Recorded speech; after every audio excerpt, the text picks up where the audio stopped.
Bismillahirrahmanirrahim. We have started this series on communication, and we talked about its forms, mechanisms, and we talked about in these receiving, processing, responding, initiating, how a desirable or healthy process looks like. But the things are known by their contrast. You can't understand the light unless you know the darkness. Today, we are going to discuss what an unhealthy behavior may look like in all these, so that we can focus on addressing that. So I throw it to Mr. Yogi, how an unhealthy behavior may look like in communication. I think the base of all those unhealthinesses comes out of the baby, the earliest stage of human interaction, when the baby is taking the noise, everything, as a communication. For the baby, everything is nice, everything is interesting. And if the baby grows up without developing a structured thinking process, a structured listening, the baby will forever be a noise receiver and a noise producer. And then we are having communication, one guy throwing noise, the other one throwing noise. A noise receiver and a noise producer is a very, very critical point to note, that I have kind of no ability, or I did not develop that ability to filter out noise, or I'm shouting out. Actually, it's noise versus signal. Over time, over life experience, we develop several filters which enable us to extract factual base, reliable information.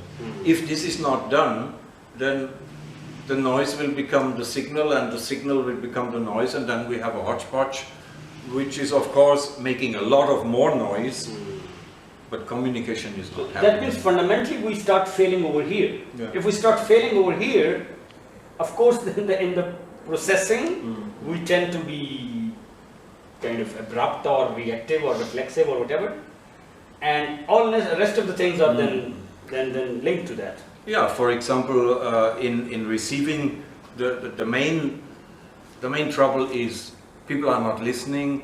They are partially somehow taking a small bit, and they are already either initiating or shouting or overreacting. And the whole communication exchange is botched, is no more communication, it's just exchange of noise. Sometimes we initiate on our own to connect, as we said. Not necessarily in response to something, but with our own willingness to connect or to convey or to share. But in the initiation, we also tend to make weirdness or unhealthy initiations. For example, I just interrupt into someone who wants to be silent. Or what else can be unhealthy in initiating behavior? Even if the participant knows more or less that this should be the proper process, if he's just mangling them up and interchanging them and jumping up and down, the whole process doesn't produce a healthy product. So, it's a sort of a part of ethics as well. Yes, let me hold for a moment, pause and respond and wait for my turn and listen. So this basics somewhere, whatever, it should be awareness or it should be just the ethics. This also a lack of, sort of a lack of. But what an initiation? Initiation, what kind of mistakes we tend to make? Initiate can be either shouting or being so small talky that it becomes a commonplace and it becomes boring. Boring, yeah. Now boring is very important word, because we initiate our topics in the classrooms without connecting.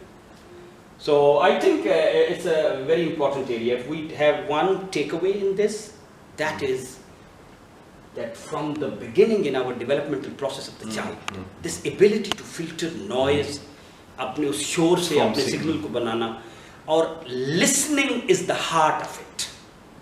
These two, this is the main topic in the unhealthy behaviors of communication which we need to address. Thank you.